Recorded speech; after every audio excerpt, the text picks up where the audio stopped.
Ed here with the Digital Digest, and today I'm unboxing the Sony ZV-E10 Mark II.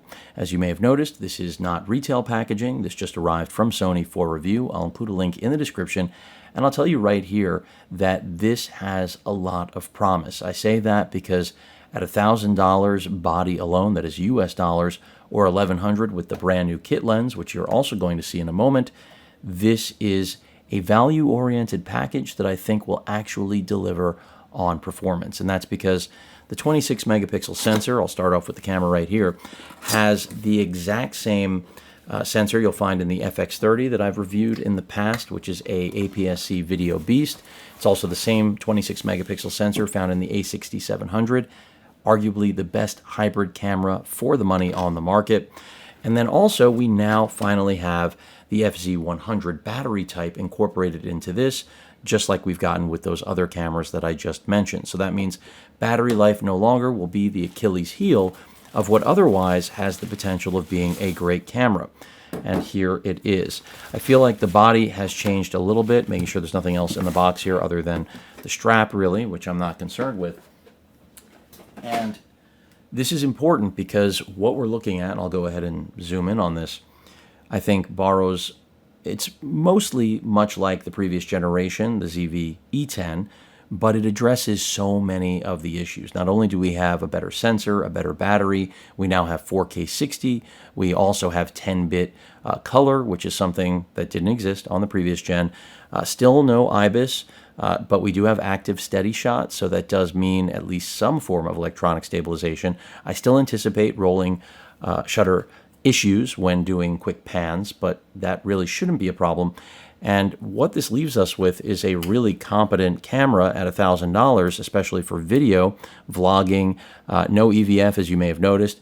The microphone array up here is actually the same one found in the far more expensive full-frame ZV-E1, so another upgrade. We also have the new menu system, no AI on board, and ultimately that boils down to overheating being the only real drawback that I could mention. By the way, this touchscreen also, with the new menu, reorientates itself for when you're in portrait versus landscape, something I'll go over in the full review. You can see here on the left side of the body your full-size SD card slot.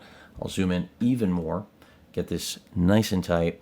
Our mic and no mic and headphone jack there. Have to open the other bay in order to get to that, as well as clean HDMI out.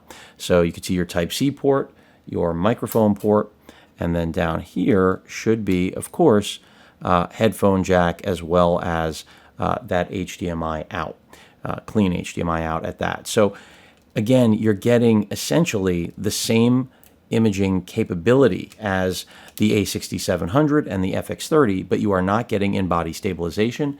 You're not getting 4K 120, which some could make the argument with the FX30 it's not that valuable, or with, again, the A6700. I wouldn't say that, but some will.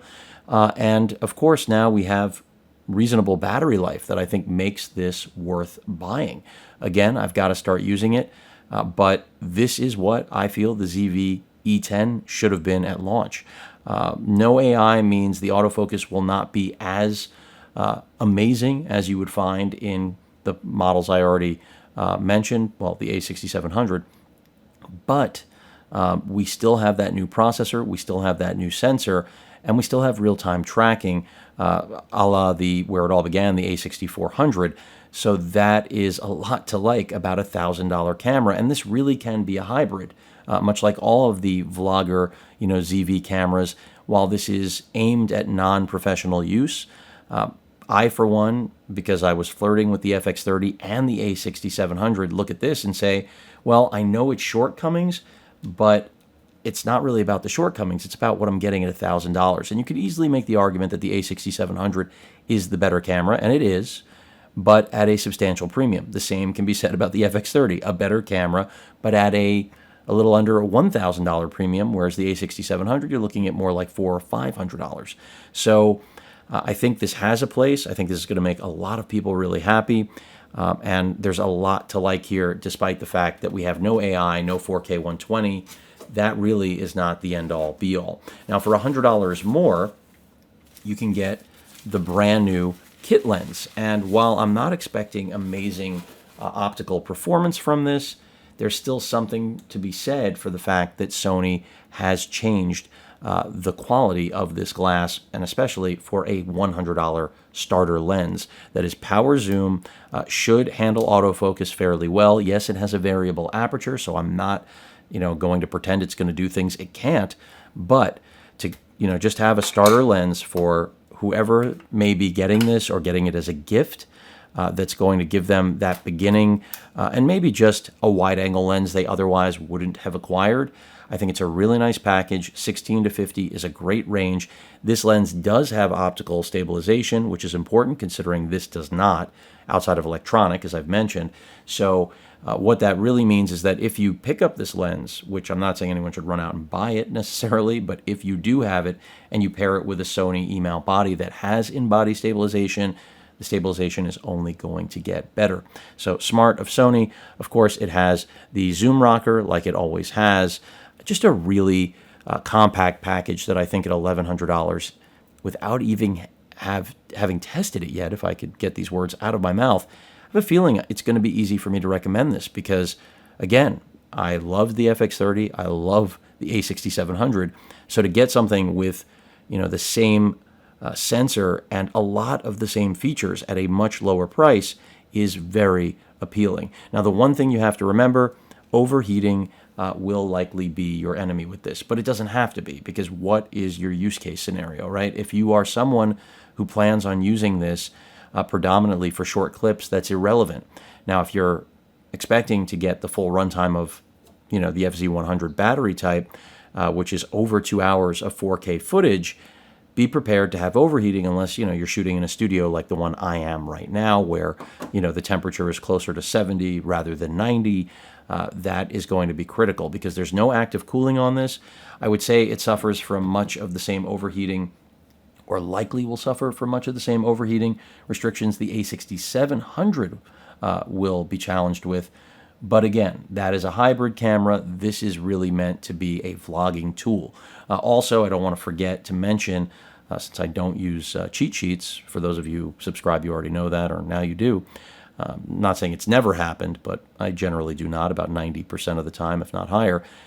This camera, while vlog-centric, also is a streaming camera. This is something Sony has clearly picked up the ball on, so you can do 4K live streaming with this, which is a nice added feature that, quite frankly, Sony couldn't afford not to deliver for us anymore. Historically, that wasn't a focus, but these days, everything can do high-quality streaming, so your $1,000 camera can too.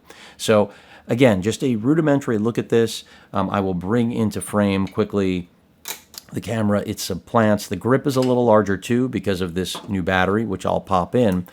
And I think that is just a critical, as I put that in the wrong way, a critical improvement for this lineup. In fact, I think it's time for Sony to do away with the W series batteries, even though I still have cameras like the RX10 Mark III that is still an amazing bridge style camera that relies on that battery. I would love for them to relaunch that with this FZ100, but I've been talking about Sony coming out with a new battery type for a while now in order to actually replace the FZ100 because it's just time. So here we have the previous generation, the ZV-E10, which, at I think it was $799 when it launched, so it was more affordable, I'll take this lens off, than the camera that succeeds it. But when you talk about capability, when you talk about versatility, this was a good starting point, but it wasn't something that I would necessarily tell everyone to run out and buy.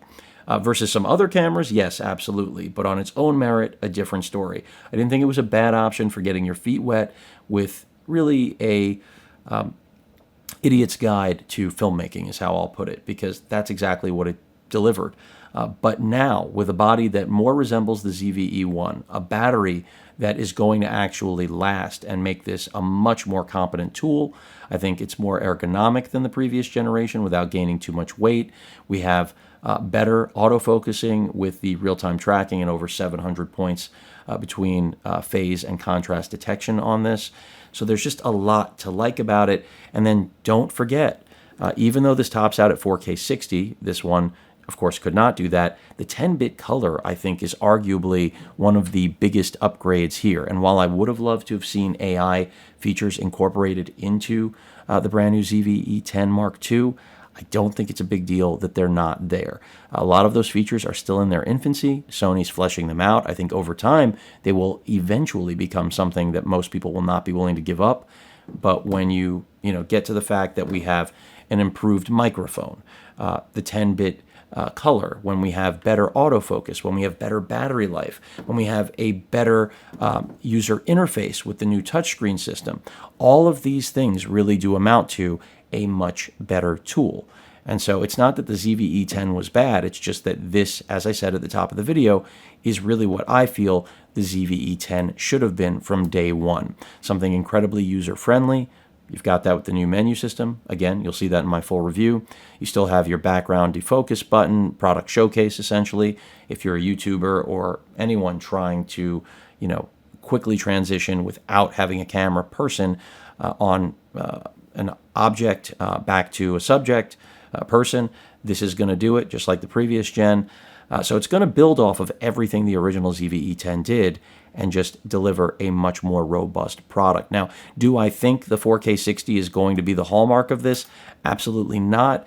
I think it's more of proof of concept. They weren't going to unlock 4K 120 here and really, stick a knife in the A6700 and FX30, but even still, it wouldn't stick a knife in either of those because remember, both of those cameras have things that this simply doesn't. The A6700, a much better still camera because, well, the AI is there, among many other things. It also has 4K 120.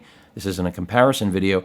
And then with the FX30, overheating is moot. So, if you need this for assignment work, I personally could see this working into my workflow here in the studio because of overheating really being less of an issue in a climate-controlled environment.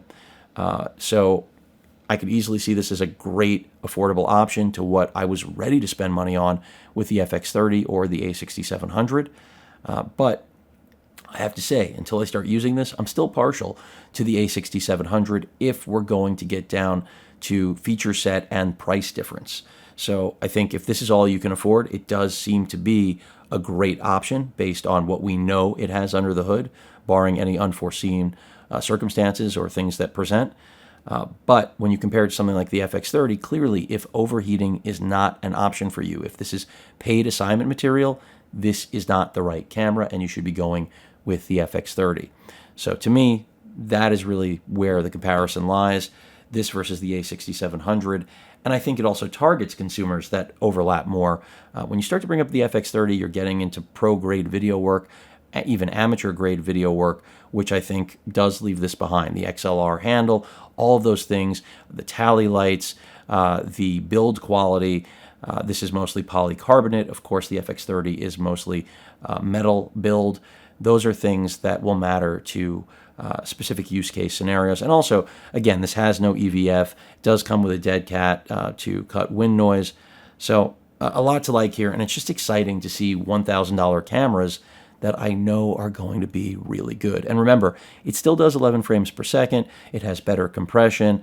The processor does take this camera to another level along with a much improved sensor from what was in the original.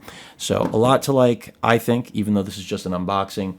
I have a lot of experience already with the sensor in here, and I think this is going to be an incredibly popular camera as long as you know exactly what you need, which is what I'm always trying to help all of my viewers and people who don't subscribe as well figure out along their journey to buying the right product for them. Any questions or comments, please feel free to post them at that like button. And as usual, please feel free to subscribe and please stay safe. Later.